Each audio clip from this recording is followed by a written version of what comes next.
Oh, do I have some games for you? I've got, this is going to be a unique or interesting video, I think, because it's both Zur and Edric sandwiched into one video. First of all, let me sort by CMC. I'll go ahead and I've tooled with the Zur deck somewhat. It's still got a lot of control elements. It does have a card that, Factor Fiction, that probably doesn't belong in here because it's actually weird to say that. But Factor Fiction is just not, like the Zur deck doesn't need card drawing. That's what Necropotence is for. So really what it needs is, and then you've also got, as backup plans, you've got like Jason, you've got Tezzeret and stuff. You've got Crucible. So there's extra ways to produce card advantage and to get more cards into your hand. What you really want with Zur is ways to just get the commander down and ways to protect the commander while you attack with and put Necropotence into play. So this card will probably end up being cut as soon as I figure out what I want to replace it with. But in the interim, I've also replaced Dark Confidant, and I took out and I replaced Land Tax, and I took out Scroll Rack. Once Tax is out, Scroll Rack loses a ton of value. So in lieu of those, I put Mox Diamond back into the deck, put Thoughtseize back into the deck, I put Seal of Cleansing back into the deck. And then I think I had made one other adjustment. It doesn't come to mind. I think Sensei's Divining Top is out. Future Sight is out. There's a lot of changes from where Aurora would be. I went ahead and went up to 32 lands, and I added Mox. Did I say I added Mox Diamond already? I did. Went up to 32 lands and added.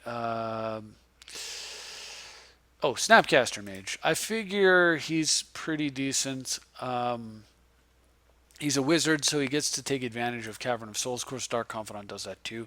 But I just like the fact that Snapcaster is pretty flexible, and he gets a little better when you're adding cards like Thoughtseize in here. So we'll see.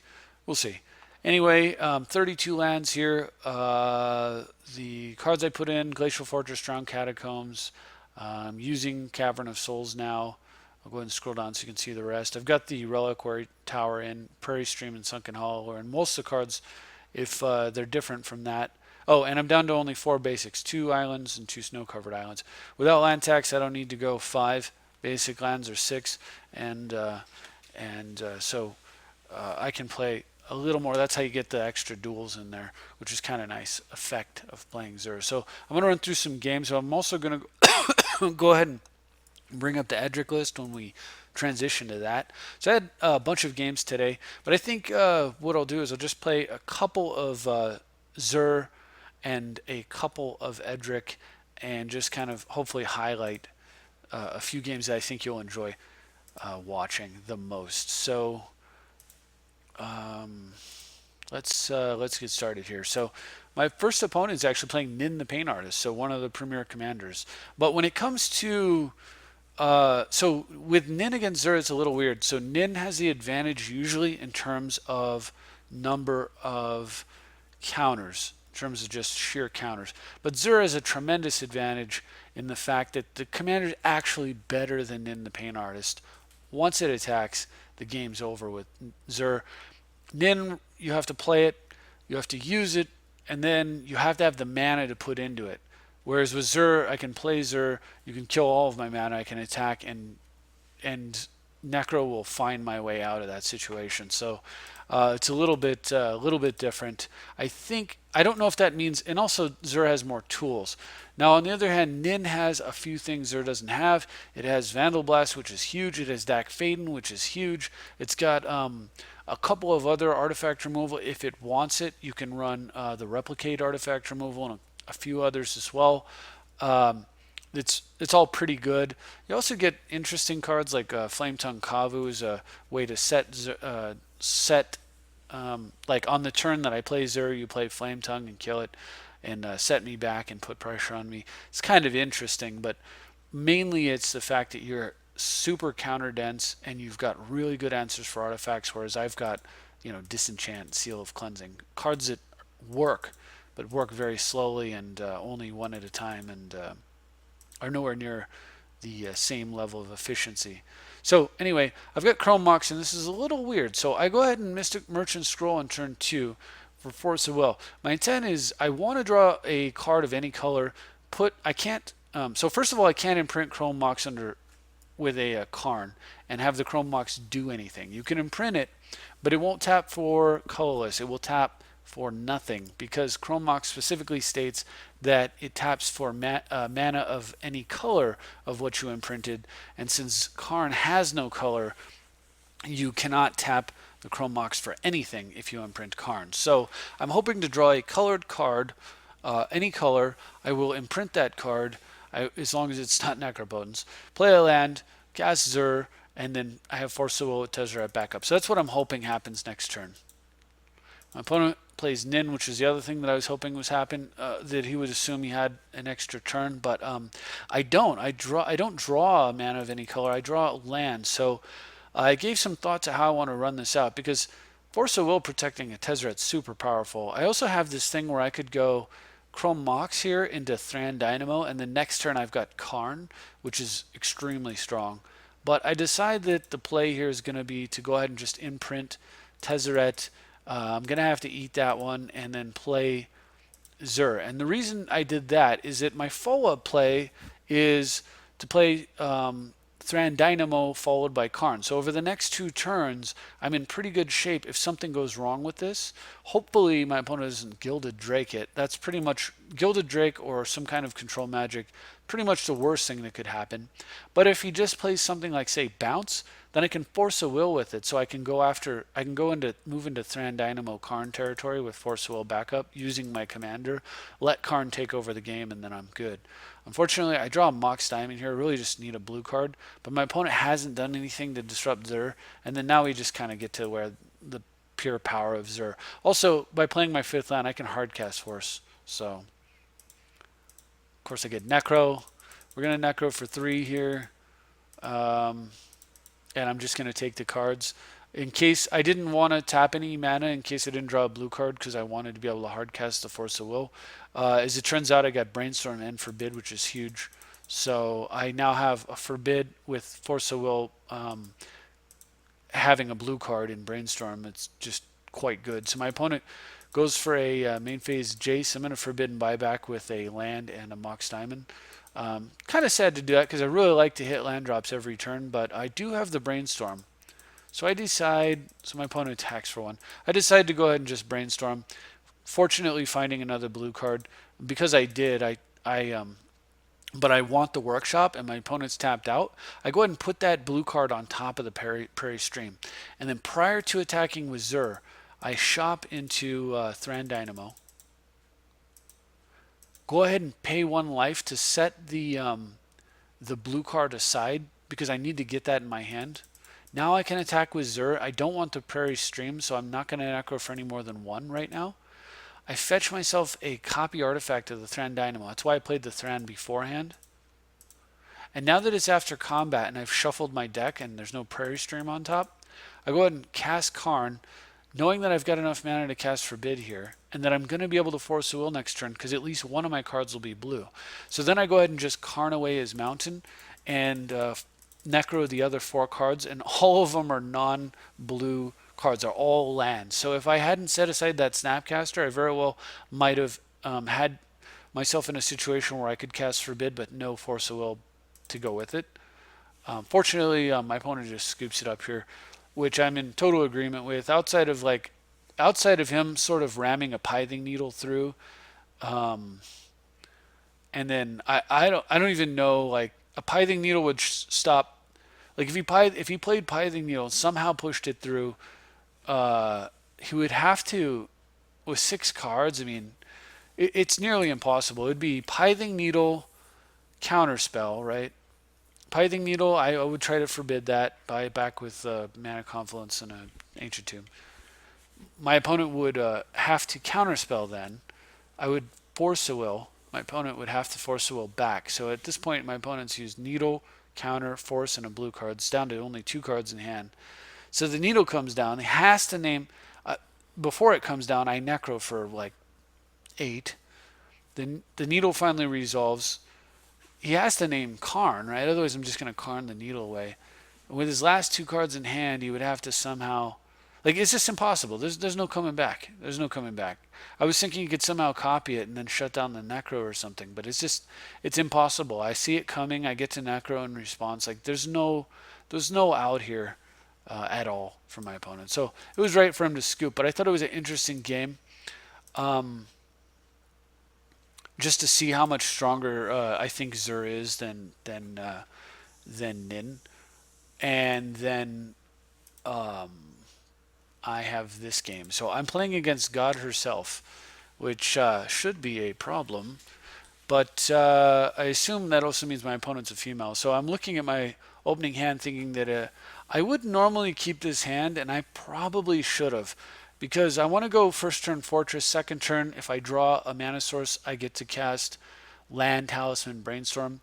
If I don't draw a mana source, then I get to Brainstorm after drawing, so that I've seen 4 cards deep. And it should be a land somewhere in there, right?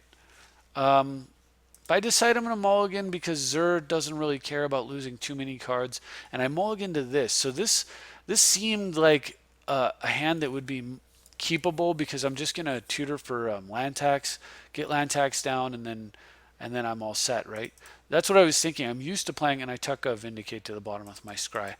I'm used to playing a Laurel, and I forgot that there's no tax in here, and I remembered that there's no tax in here after I decided to keep. And then I was thinking, what do I do now? So um, my opponent plays Curse Catcher here, and I thought about ET in response, and it probably would have been smarter for me to Enlighten Tutor in response and go get Mana Crypt, and then or Soul Ring, and then that way I would have plenty of mana to pay for a Curse Catcher because that's the next target, the next best target. But I decided I'm gonna use the swords to just deal with it, and I don't draw land. I really wished I had Enlightened Tutored here in response, and my opponent doesn't play a land, so this means, and then I don't play a land, so this means my opponent hasn't played a land here, and so says something about being mana screwed, and so I've got Spell Pierce is a lot stronger, and if I don't do anything and give my opponent a target, like if I don't cast Enlightened Tutor,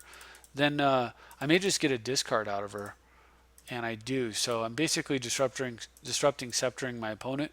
But my deck just doesn't cooperate and find me a land here. So now I'm disrupting, sceptered myself. I throw away Vedalken Shackles. Seems particularly weak given the 4 power commander and the fact that neither of us is going to be playing a creature soon. And plus, I've only got the 1 island. So unfortunately, she hits land first. So I just decide I'm going to go ahead and Enlighten Tutor. And then for some inexplicable reason, she plays Fairy Trickery here.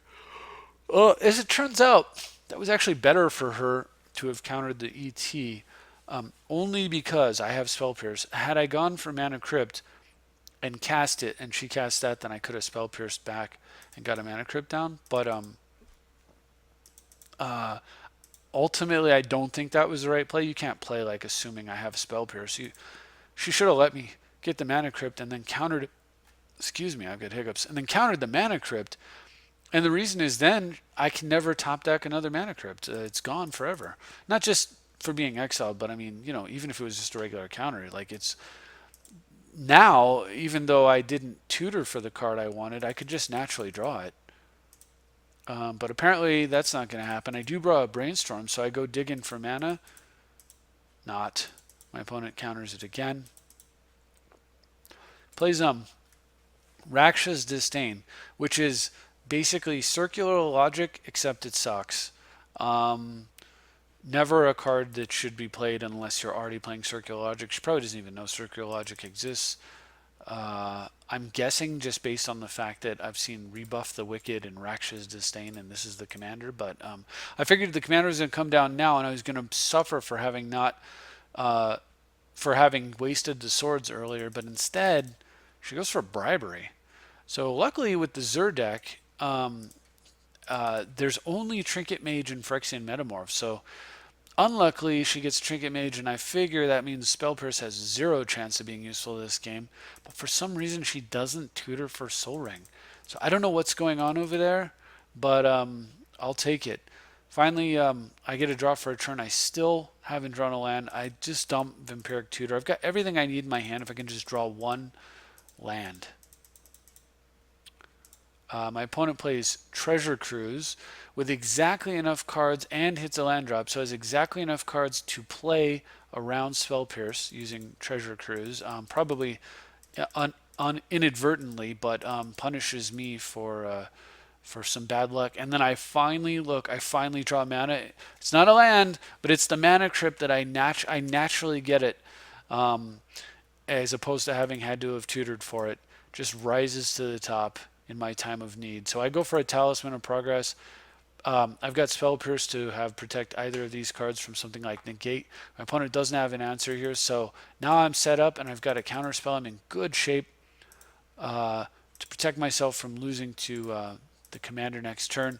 My opponent plays end of turn Anticipate, and I'm just going to let that go because obviously I could Spell Pierce it, and I would like to use Pierce on a target, especially one that gives my opponent choices, but I'm not going to tap out now. I figure commander's coming and I need to counterspell it. So she goes commander, I go counter, just for tempo purposes. And counter resolves, which is great. I'm at 32, and I draw Cyclonic Rift, which is actually surprisingly good right here. So I am able to play Grim Monolith, and then given that my opponent didn't counter back, I figure that means it's probably safe here to just rush the Lotus out, and apparently my read is correct. So I go ahead and just copy the Lotus immediately, and then Merchant Scroll for something that I would never do. I would not do this in Olaro, but in this deck, I scroll for Force Will, I don't think anyway. And then I rift the Trinket Mage back to my hand. So now I've taken the pressure off my board. I've got a Force of Will blue card to replace the blue card I just used, and I've got a follow-up play that's available to me if I want it. I can even recover, and I can either go get Map with this if I can get my commander going, and then draw like 30, or I can go get Ivory Tower. Maybe not 30 because I have a mana crypt out, but anyway, luckily, so my opponent does nothing, and I draw a Will, which is huge here, and one of the reasons I like playing with Yawgmoth's Will. So I go ahead and play Trinket Mage and play Map.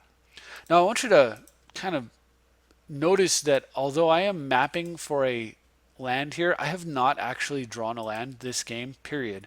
I have drawn no lands whatsoever. I have tutored for one off of a Trinket Mage who got briberied. So my opponent briberied the Trinket Mage, which let me bounce it to my hand, which let me get a map, which let me sack the map so that I could go get Strip Mine. So a combined total of 5, 7, 10, 11, 12. So for 13 mana between me and my opponent, I managed to get a land into my hand, but I have not drawn one yet. But hey, I'm not bitter. Anyway, I go ahead and get Strip Mine on her white, and she immediately draws white right afterwards, so oh well. Go ahead and untap Grim. The important thing for me there, though, was that I got a Strip Mine in the graveyard, and I'm holding Yawgmoth's Will. So I go ahead and attack, just waiting to see what plays she could make. And then I draw Soul Ring, which is amazing. After all that rant about land, I'm still happier that I drew Mana Crypt when I did, than a land.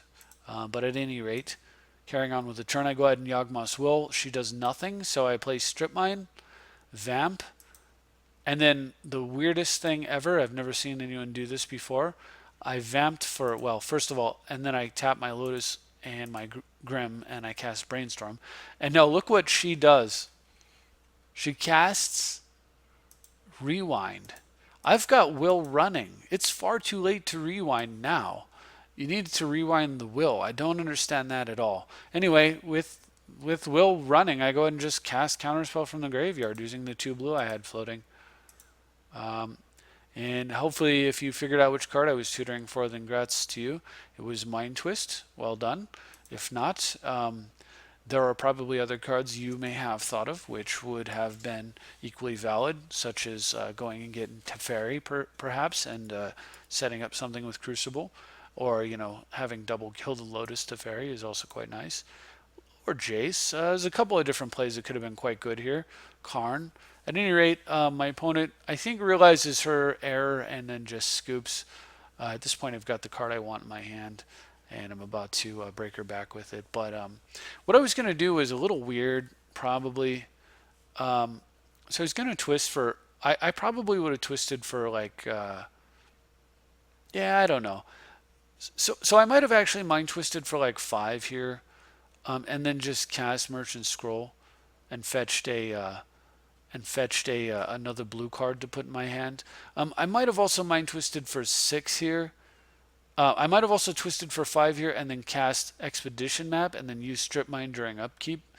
Or I could have gone for 6. Like, it doesn't really matter though. It was going to be a back-breaking mind twist. Her play at best might have been to somehow get her commander down. Had I decided to let it resolve, I would have then cast my commander and then immediately like Zur takes over the game. So it was just an amazing game because I'm pretty sure that game ended on, I want to say it was 11 or 13.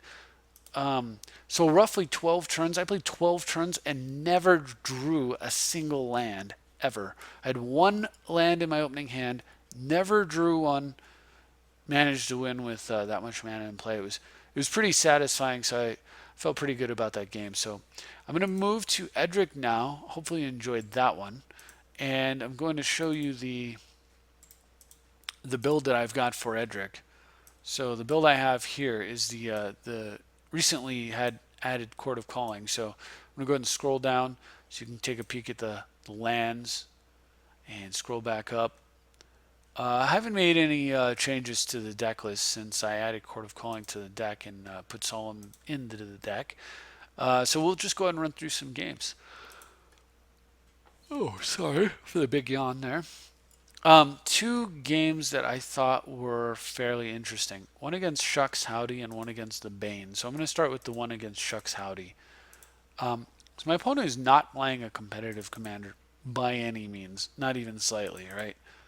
My opponent's playing Akroma, Angel of Wrath. So I have this opening hand here, and I think, okay, this is just going to be a real quick game. I'm just going to rush through this, and this is one that won't make the video.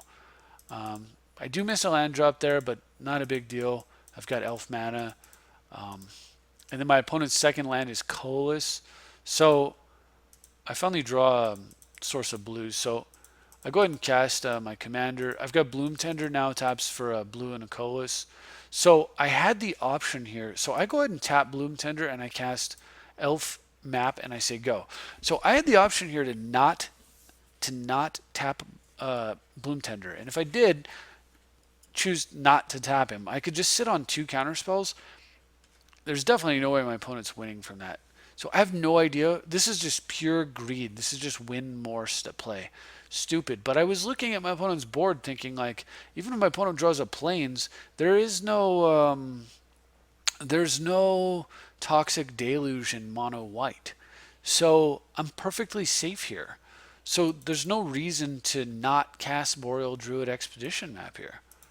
And at the end of my turn, my opponent cycles Eternal Dragon, then plays Mana Crypt, and then plays Plains, and I was like, oh gosh, please don't have Wrath of God.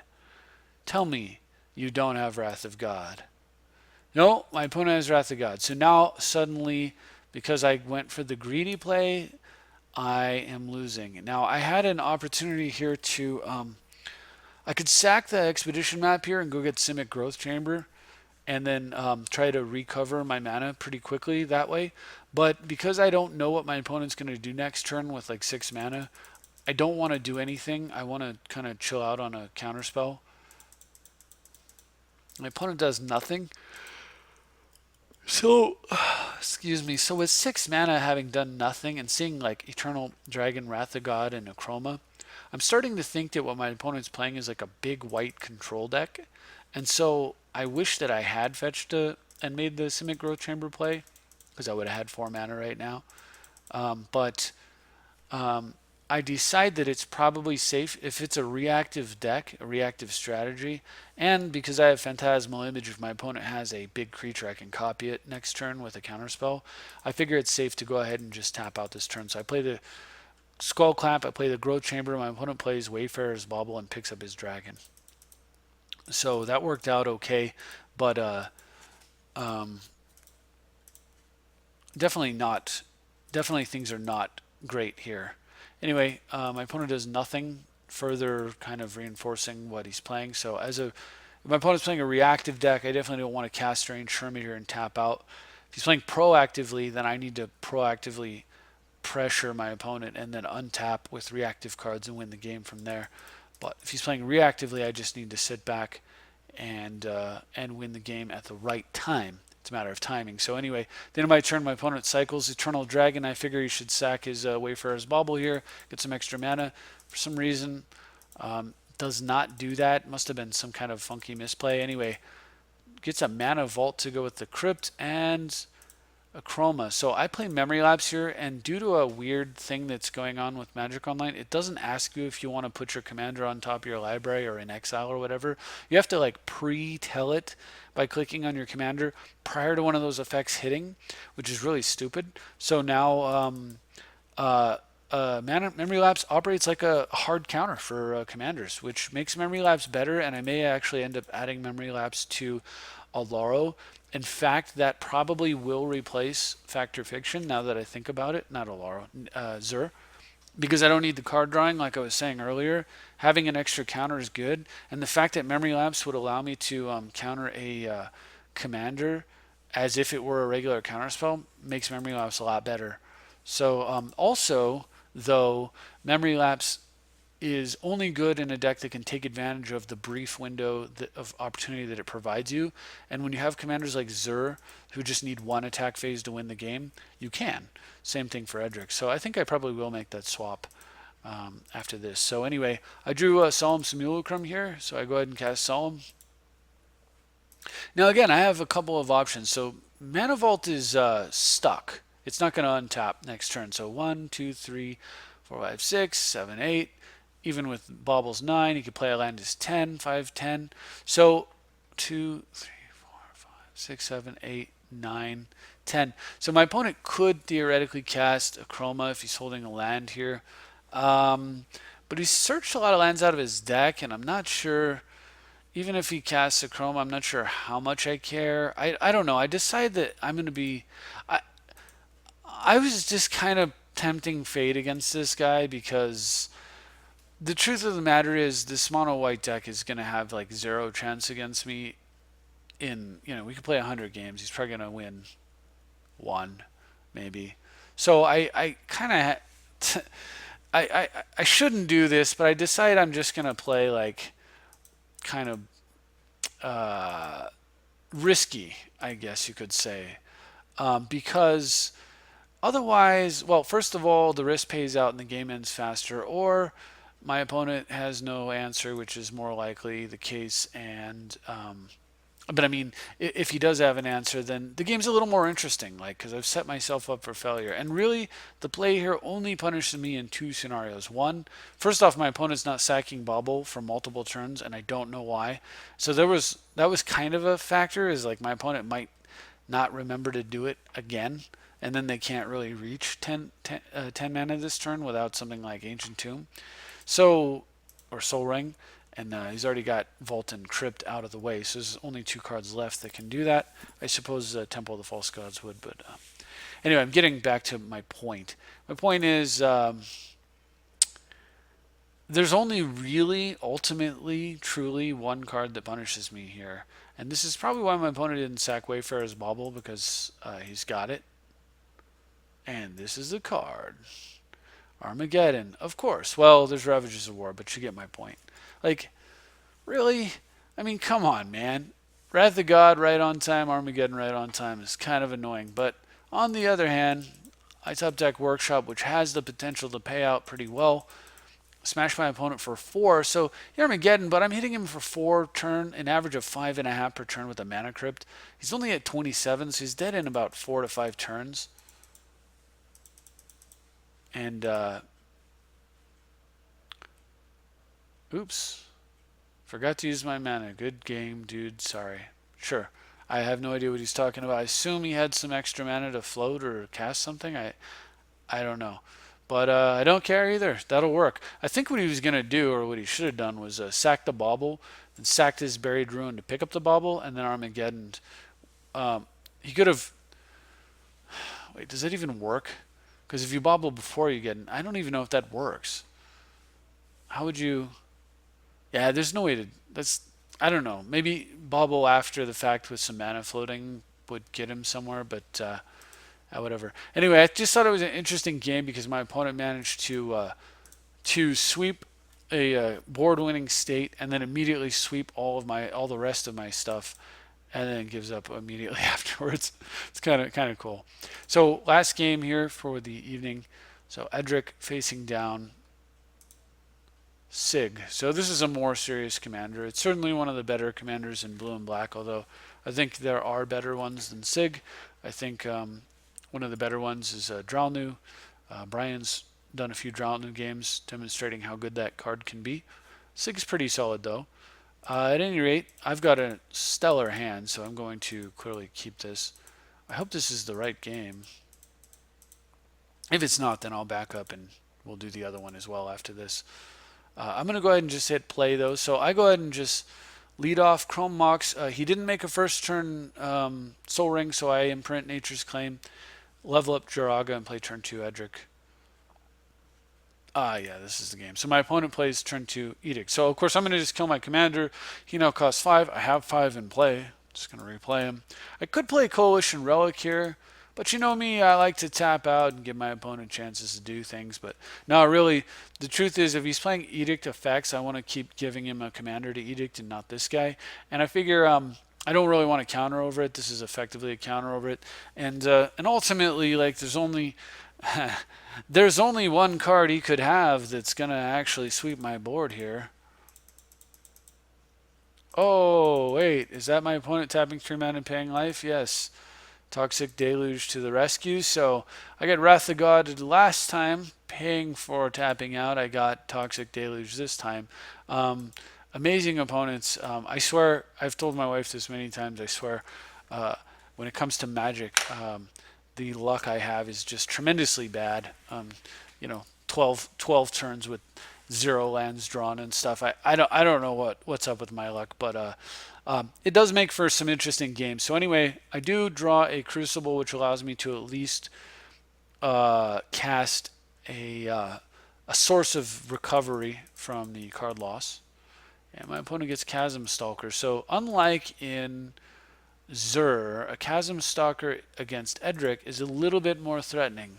So I go ahead and Mystical Tutor at the end of his turn, and I go get one of the new cards in the deck, Court of Calling, and decide that I have had far too much tapping out for one game. So I go get Coalition Relic into play and just say go.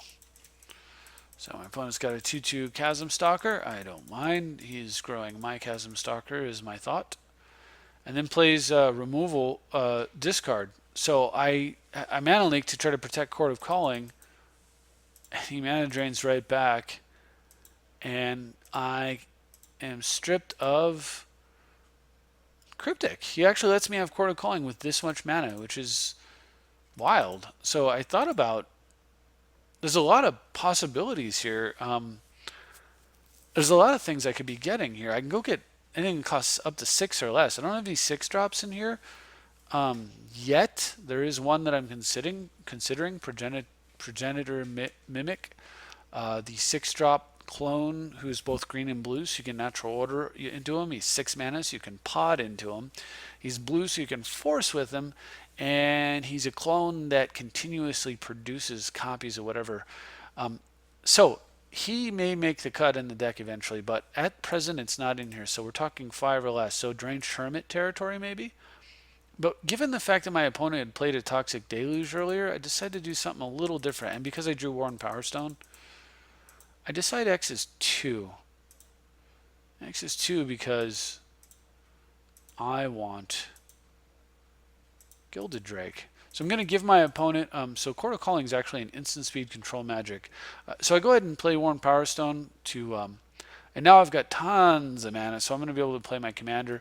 I figure here, he has to kill this right away, and then I get a creature, and then he doesn't want to attack because I'll play my commander and hit him. At the same time, he's under a competing pressure where he wants to play Sig and hit me with Gilded Drake and draw a card. And he also is under the pressure where he doesn't want to let this thing grow out of hand. Like, I figured, let's assume he doesn't hit his land drop like he did in last turn. He plays Sig, he hits me with Gilded Drake most likely, draws a card, maybe he hits land, maybe he doesn't, whatever. My turn, this becomes a 3/3. I play Edric and I attack with my 3/3, maybe I draw a card. So I felt like this was a sensible play. But my opponent has I forgot about mana drain mana, first of all, and he's got Cryptic Command, so he's able to bounce his creature back to his hand, draw a card, and start pressuring me with the Gilded Drake that I just gave him. So I want to get, there's a window here to get my commander down, so I'm going to go ahead and do that. And I really gave some strong consideration at just playing Metamorph here, but I figured there's a chance I'll have a better target for it. I certainly rather have something with a come into play ability. It's a little different than, I give him a 3/3, he's got a 3/3. I mean, I don't know. Anyway, he plays Merciless Executioner, who comes into play and edicts both of us. So, yet again, Edric is dead.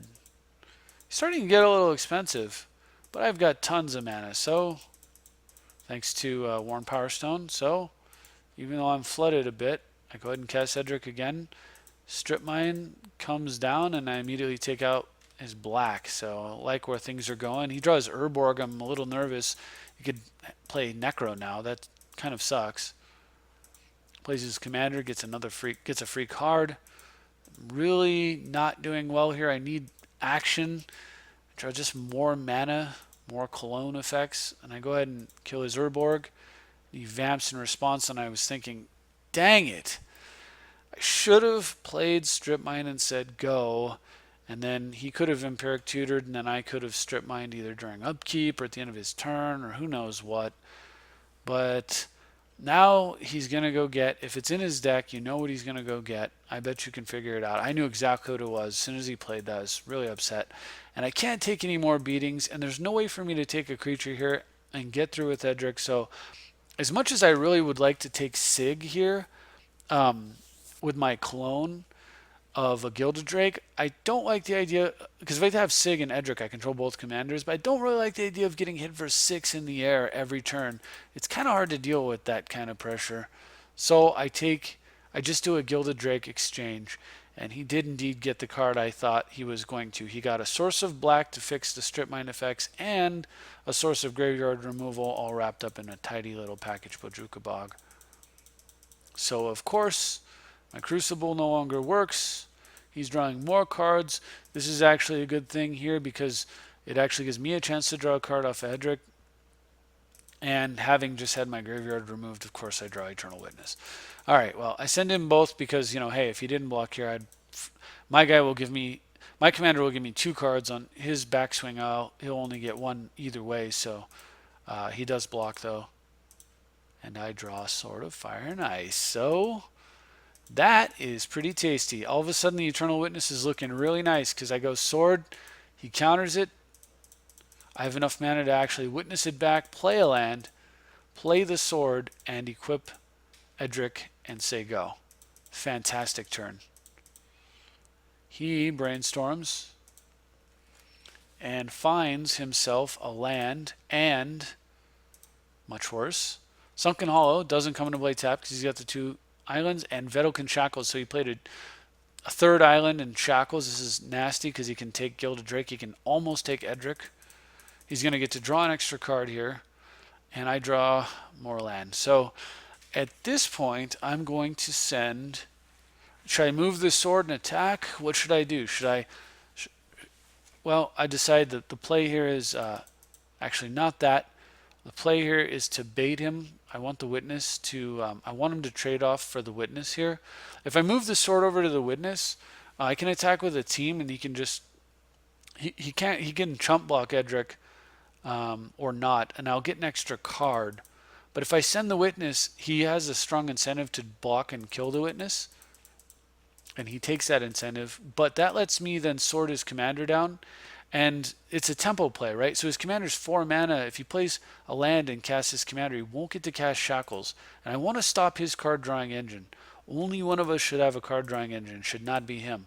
So following combat, I draw an amazing hand of counterspell, opposition, and a creature.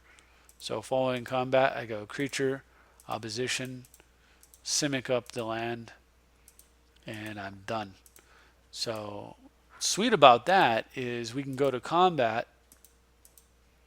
Well, unfortunately, he's got Thoughtseize. So look at this deck, like Edict, Deluge, a counterspell, hand destruction, a counterspell, creature removal, a tutor, a counterspell, hand destruction, creature removal, creature control. Like, this is the deck if you're going to try to counter Edric. But, and I have the worst draw. Well, it is one of the possible ways you could try to do it. Anyway, I have the worst possible draw. But, anyway, we'll carry on with the turn.